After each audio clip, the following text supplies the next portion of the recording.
एक बार की बात है, एक महिला को भगवान से बहुत स्नेह था। भगवान में उसकी बहुत आस्था थी, जिसकी वजह से वो महिला रोज मंदिर जाती थी। एक दिन उस महिला ने पुजारी से कहा, अब मैं मंदिर नहीं आया करूंगी। इस पर पुजारी ने पूछा, आखिर क्यों?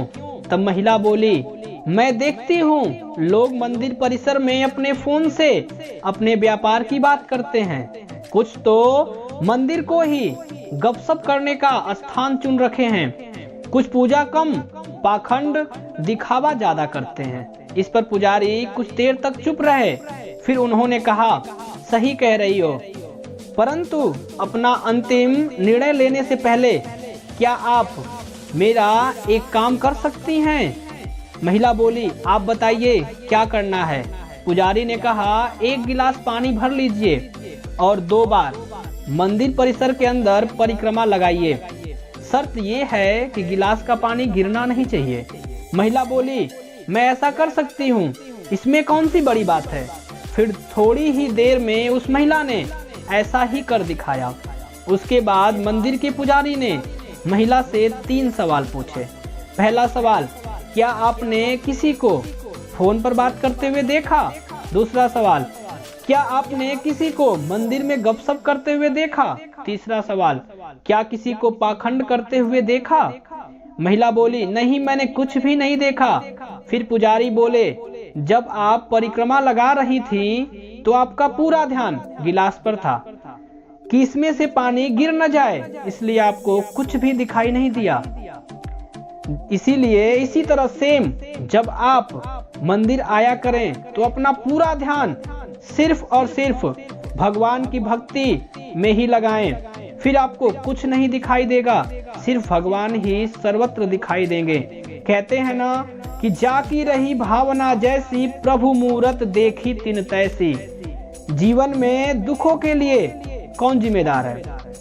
ना भगवान जिम्मेदार है, ना ही ग्रह नक्षत्र जिम्मेदार है, ना भाग्य जिम्मेदार है, ना रिश्तेदार जिम्मेदार हैं, और ना ही आपके पड़ोसी जिम्मेदार हैं। जिम्मेदार है यदि कोई तो आप स्वयं जिम्मेदार हैं। आपका सर दर्द फालतू विचार का परिणाम, आपका पेट दर्द गलत खाने का परिणाम, आपका कर्ज जरूरत से ज्यादा खर्चे का परिणाम, आपका दुर्बल शरीर, मोटा शरीर, बीमार शरीर गलत जीवन शैली का परिणाम, आपके कोर्ट केस आपके अहंकार का परिणाम, आपका फालतू विवाद ज्यादा व व्यर्थ बोलने का परिणाम।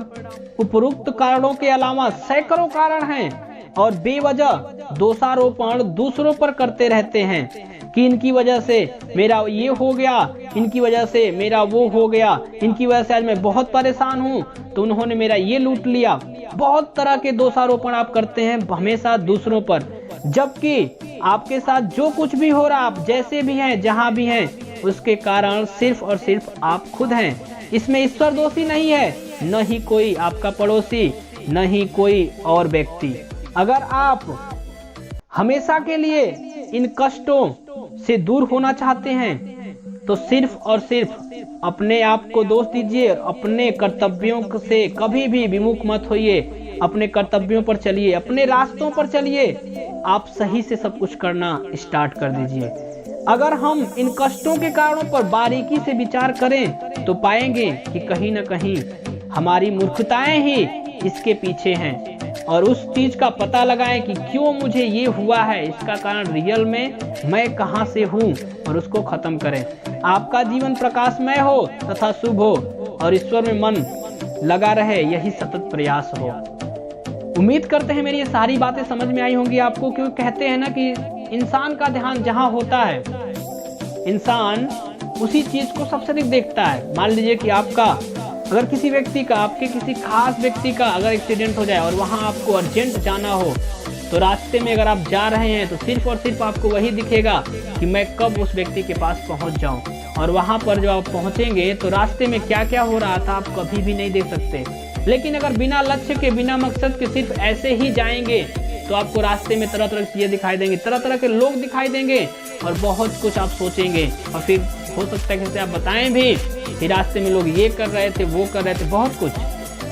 तो सबसे सिंपल सी बात ये है यदि आपका लक्ष्य क्लियर है, आपको जिंदगी में जाना कहाँ है, करना क्या है, तो कभी भी आप अपने रास्ते से विमुख नहीं हो सकते हैं और न ही आपको आपके लक्ष्य के अलावा कोई और चीज नजर आएगी। कौन क्या कर रहा है ये ज्यादा मायने नहीं रखता, आप क्या कर रहे हैं ये मायने रखता है, और आप जो करते हैं उसी का परिणाम आपकी जिंदगी होती है। तो आज से अपना तरीका बदलें, अपने काम करने का ढंग बदलें। ओके, उम्मीद करते हैं मेरी ये बातें समझ में आई होंगी। यदि अच्छी लगी हो तो वीडियो को शेयर करें अपने हर दोस्तों के साथ, और चैनल को सब्सक्राइब नहीं किए तो कर लीजिएगा, ताकि ऐसे ही कोई नई मोटिवेशनल वीडियो को आप देख सकें और सुन सकें। Okay, best of luck.